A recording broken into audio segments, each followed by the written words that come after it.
Studios. Joining us now from the great state of Texas, the producer of SportsTalk Mississippi, we got Michael Borkey with us. How you doing today, Borkey?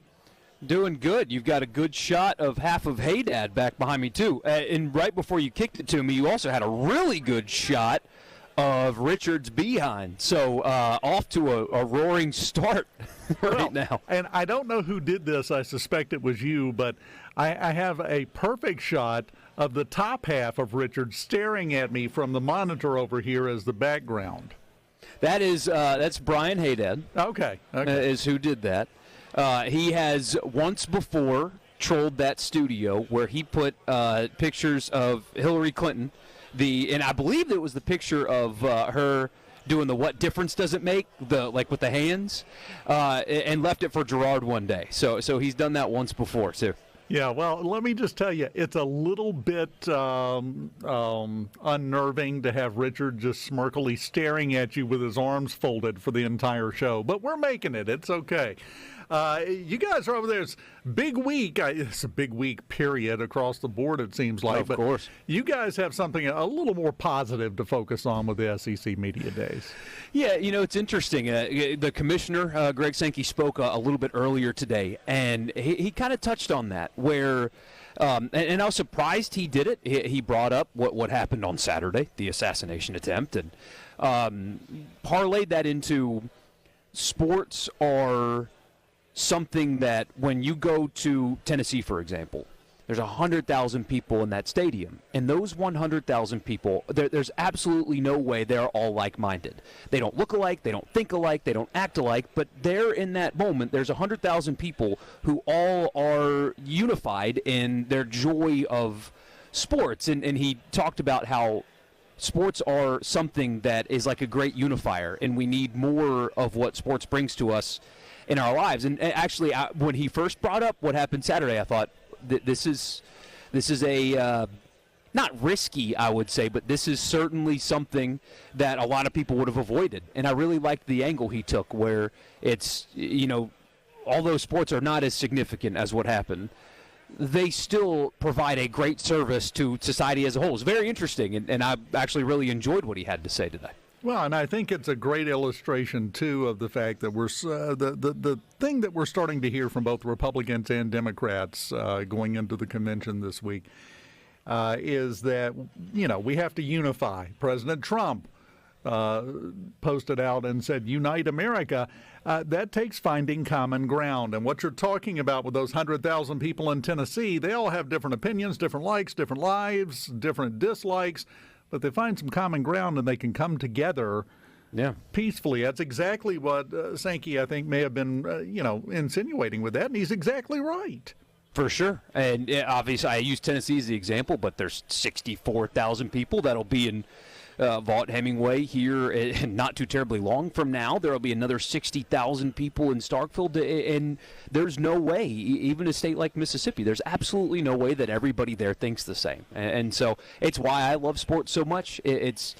People call it a distraction sometimes, and I don't think that's fair. It's not a distraction. It's an addition to our lives. It's not something that takes away from our lives. It's something that becomes a part of it, and that's why we all love it. And that's why I'm sitting here at a hotel in Dallas where there's a couple thousand media members reaching tens of thousands, if not many more people than that, talking about sports this week because it's an addition, not a distraction, I think.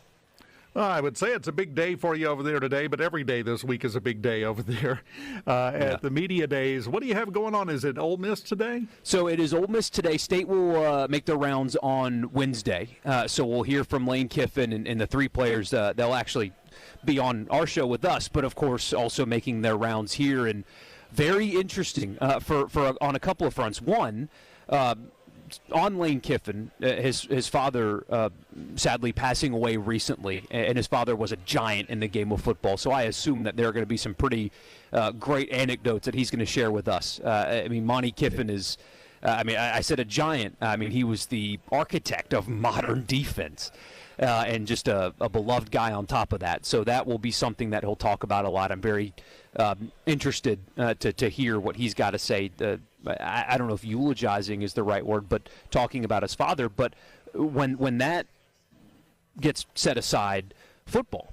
Lane Kiffin's been a head football coach for a long time. He's been a football coach for a long time. He has never, as a head coach, had the expectations and the pressure that this team has on them. When he was at Alabama as an assistant, of course, they had that, but that was Nick Saban's show, not his. At Tennessee, he was there for 1 year. It was a rebuilding year.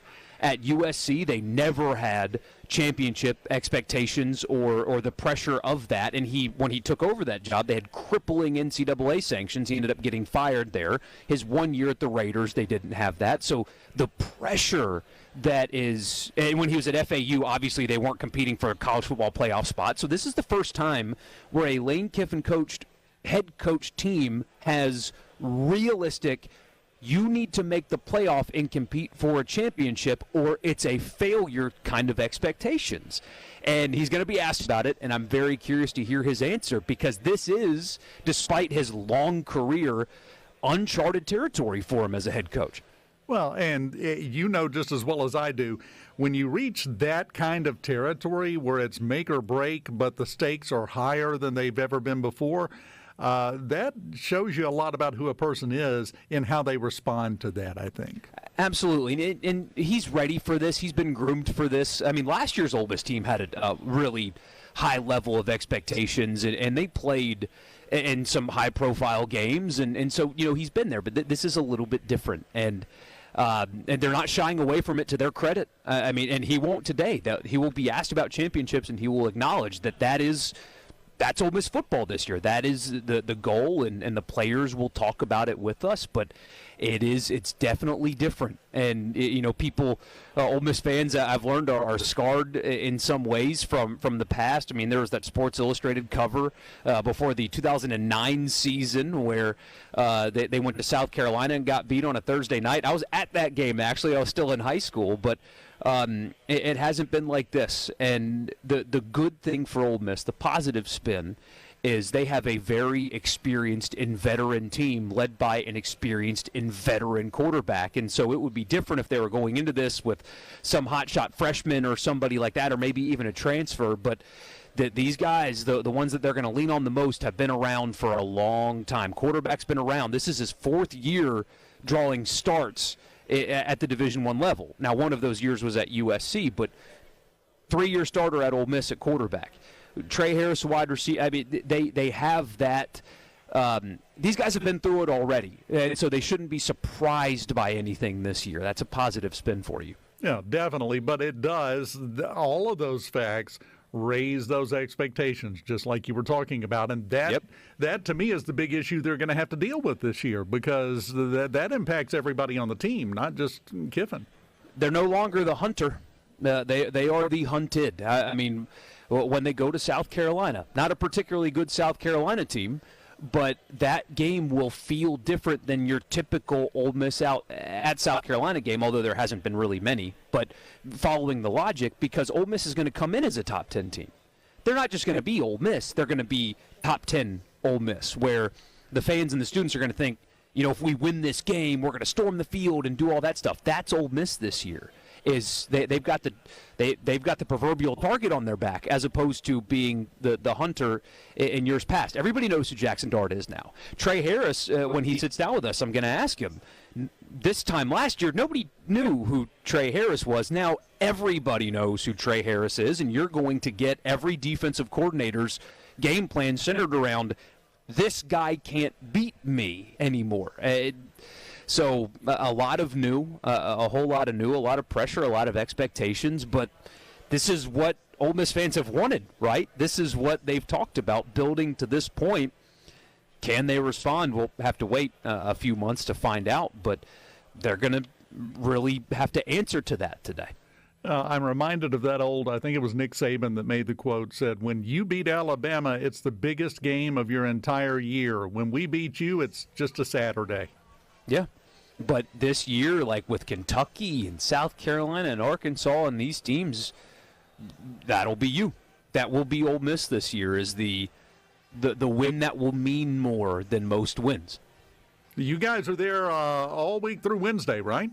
all week we'll be here. Obviously, we'll cover Mississippi State Day extensively as well. But so much going on. Texas and Oklahoma joining the league is a huge, huge, huge storyline. So we're here. We're rocking. Sports Talk this afternoon at 3 o'clock. You, half of Hey Dad, and Richard's behind. Did I get the roster right? That's how it was. And I've had a nice view of Richard's behind this entire interview. So you are just the luckiest young man on the planet, aren't you? I know, right? Yeah. Do you need therapy? Do we have budget for therapy for Borkey at this point? I hope so. Yeah, we'll work out something, man.